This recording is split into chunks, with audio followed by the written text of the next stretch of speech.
Guys, UFC 289 is this weekend, and my partners, DraftKings Sportsbook, are offering new customers $200 in bonus bets instantly. All you have to do is sign up using the promo code Sonnen and bet just $5.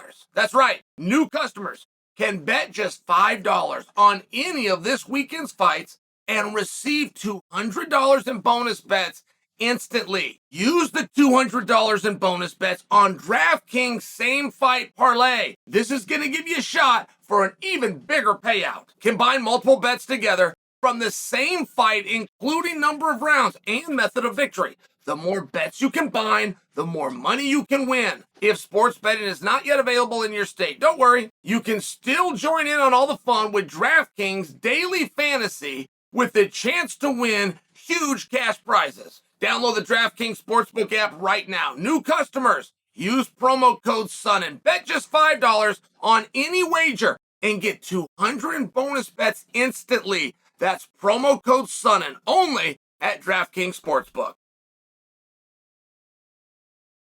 Oh, guys, there's some realities that we just don't want to face, and particularly in this sport. I mean, I see that more in this sport because I'm involved. It's a large part of my day, the passion. I enjoy it. But I'll see many things in life through the lens of MMA. And it's very helpful. I got to tell you, it's very helpful if you can observe. Athletes go brain dead. I get asked in a capacity to come in and speak to teams, speak to athletes. More than I used to get asked to come in, show technique, and work on these different things. But when I come in and talk to them, I will always tell the wrestlers, the hardest working group in the world. For any of you that wrestled, you know that, and you have a pride in what I just said. And for any of that you didn't, the reason you did it is because it was hard and you knew it. Tell the truth. That's what it was. You might have blamed it on a singlet, or you might have blamed it on it was the same season as basketball. The reason you didn't wrestle is you saw it and you observed it, and it was harder you wanted to do. That's just the truth. And I will see wrestlers go brain dead when the sport's done. See it all the time. I don't have very many heroes from the sport of wrestling that are now my heroes today. I've got a couple, but not very many. It didn't work out well. They went brain dead. They learned in the sport to sacrifice and work hard. But as soon as the sport was done, they forgot about hard work and sacrifice. They learned to set goals and to be disciplined. But as soon as they were done with the sport, they forgot about the power and goal setting. And they forgot about the need for discipline. But had they taken that with them into any other profession, anything out there, it would have been easy compared to what they were used to. Going without food for days, going without water for days. That kind of training, the stress, walking out there one-on-one, the things that you learn from that. Everything else in life is easy. There is nothing that is comparable. There is no laborious job, there is no office job that could possibly compare to the self-torture and mental requirements that it took to do that sport. But as soon as the sport's done, the whole reason your parents got you into it, the whole reason you were encouraged to do it in the first place, they forget and they go brain dead. And I share that with you because there is a very fascinating piece of psychology that you could take with you to any industry if you just follow the timeline of MMA. In 1993, when the Gracies started this thing, they thought they would take Aikido and put it with Judo. And they would take boxing and put it against Jeet Kune Do. They thought they would do this and just keep going through the arts and disciplines. And their arenas would be full of Aikido supporters and the boxing supporters and the wrestling supporters and the Krav Maga. This is what they thought. But it was after the very first night in Birmingham, Alabama, that their focus towards those markets was gone because they realized it's a waste of time and money. And the opposite reaction psychologically is what came from the viewer. The exact opposite. They thought if karate goes out there and gets exposed, karate is going to want that. They're going to figure out what the problem was.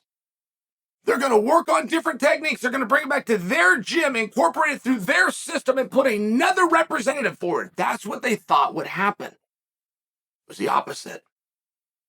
These martial arts gyms that have influence over their students feared, we're not going to keep getting their money each month if the world finds out this doesn't work.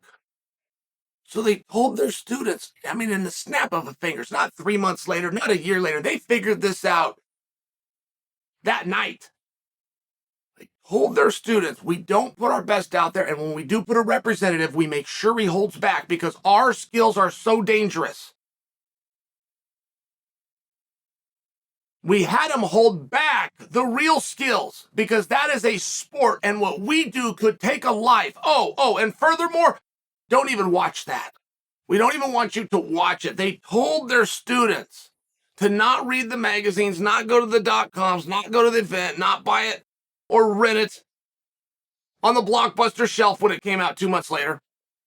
It was the exact opposite of what the sport thought they were going to get. And I bring that with you because as clear as things should be, they still aren't with anyone. You're not going to get anyone to agree that we have learned or proved anything in the ultimate proving ground known as the octagon. Nobody is going to agree. Let me give you a great example. I read a piece by Chris Weidman. Chris Weidman, fascinated with Chris's comeback. Because I think of myself as a tough guy that could handle anything. No matter what the pressure or what you brought me, I'll deal with it. This is tough, I'm tougher. I think of myself like that, but I haven't been in all those situations. I haven't been confronted with everything. I think I would deal with it in a certain way. And so when I see Chris Weidman, a champion of the world who's going to go into the Hall of Fame, who doesn't need to be out there. He's got the money, he's got the experience, he doesn't need to be out there. He's trying to prove something to himself because he was very catastrophically injured. Coming back from an injury like this is so rare. There's a very small pool. Like, there was nobody that Chris reached out to that mentored him in this process because he doesn't know anyone who's ever gone through this process. There is 10 people on the face of the planet, if that,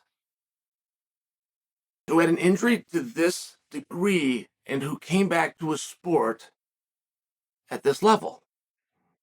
10 is a gross embellishment by me. I just want to make sure that I'm right. So I'm throwing a big number like 10 out there. So it's a really unique spot. And Chris Weidman came out and he said, hey, when I start this fight with Brad Tavares, I'm going to throw the hardest kick I've ever thrown in my life. But then he said why he's going to do that. And said right where it's going to land, right in the most dangerous spot, right up there on that thigh bone. And the reason for that is that if you raise it and block, you have happened to him what he's going through now, which, by the way, was karma in many ways because he is the one that did the block and did that to Anderson Silva so many years ago, right? It was the exact same move that he won, or at least defended a world championship on, I should say, that put him on the injury list to start with. So it's an interesting spot, and Chris is revealing for us that for his psyche and for his mindset, he's scared of that. I am scared. I have a fear of how my leg is going to hold up. What is going to happen? What would happen to my leg if I did this? So that's exactly what I'm going to go do. And I don't have any reason not to believe him. Like, this is such a mental and physical test that Weidman is up against. It is so massive. And I just hope the community in the arena that specific night, this is going to be on the East Coast, guys, his home. I hope that the arena that night understands when his music hits and he's coming out, ready to be stood up at the gates of hell. I hope that they realize the actual battle that's going on here, which has nothing to do with the unified scoring system in the free formats, okay? In the world of the no holds barred. That's not what his fight is. And you talk about, I'm going to go out, I'm going to throw this, I'm going to go and do the hardest thing. I'll just share with you, as I tie this back to, we don't agree on anything and nobody's ever proved anything. I'll make a statement for you. It's going to piss so many people off. It won't make the statement any less true. If they took kicks out of MMA, if kicks became illegal, if kicks were banned, there is not one champion today that isn't still a champion. And there isn't one champion throughout history that would have been affected. There isn't anybody else that would have become champion if kicks were allowed, and there's not anybody else that was champion that wouldn't be champion if kicks were allowed. You could take them out completely. You won't get people to agree, oh, kicks are so important. I come here, and I come here, and I got this friend, and he kick you all the way to the head. If you never did kicks again, it doesn't matter. That would have been my opinion if I were Chris Weidman. I'd be thinking, why as a world champion fighter and as an All-American wrestler, why am I throwing kicks in the first place? Kicks are important to learn. They're much like arm bars. Arm bars don't work either. You're never going to see somebody going, oh, look at my arm bar. Oh, look at my Kimura, right? Last time a Kimura happened was actually 3 weeks ago with Emelianenko in Russia, and people say that it was a worked fight.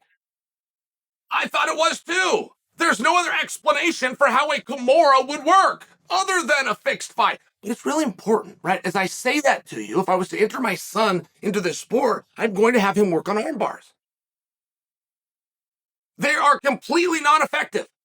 If they became banned, it doesn't affect our sport. No one in the top 10 rankings would change positions or be knocked out of the top 10. You could take them away, much like you could do kicks, but you do have to have an experience with it. You got to know how to stop them. You just do. And there's something similar with kicks. Like there's an element where you do need to understand kicks and range, and you don't even need to check one. You could do the Diaz, but you must throw a straight right down the middle, and that's a body reaction. And that's going to take time. But once you get that, kicks just simply don't matter. I mean, I'm just here to tell you that. Like, why do you want to go out and throw a kick? I would have thought he came to a different conclusion, which is, why did I throw the kick in the first place? Matter of fact, why did anybody even ever show me a kick? Matter of fact, what is the history of kicks?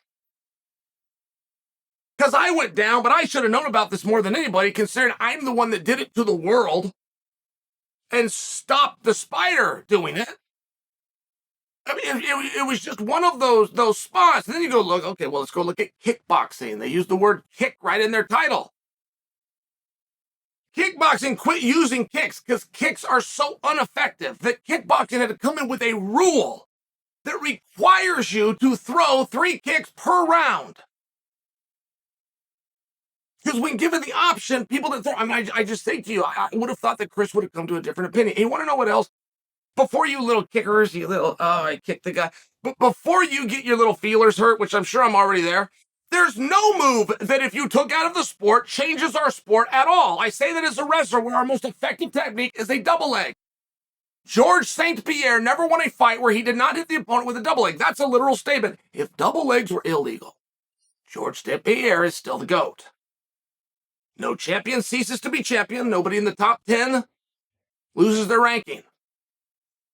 There is nothing in our sport that you couldn't change or adapt. If the rounds went from 5 minutes to 2, if the rounds went from 5 of them to 1, there's nothing within our sport where any of the champions wouldn't be champions if that rule wasn't there, or anybody that's happening. Now, I'm not talking about an also-ran. I'm not talking about a guy down at the dog park who just he just has to throw kicks. I'm not talking about that.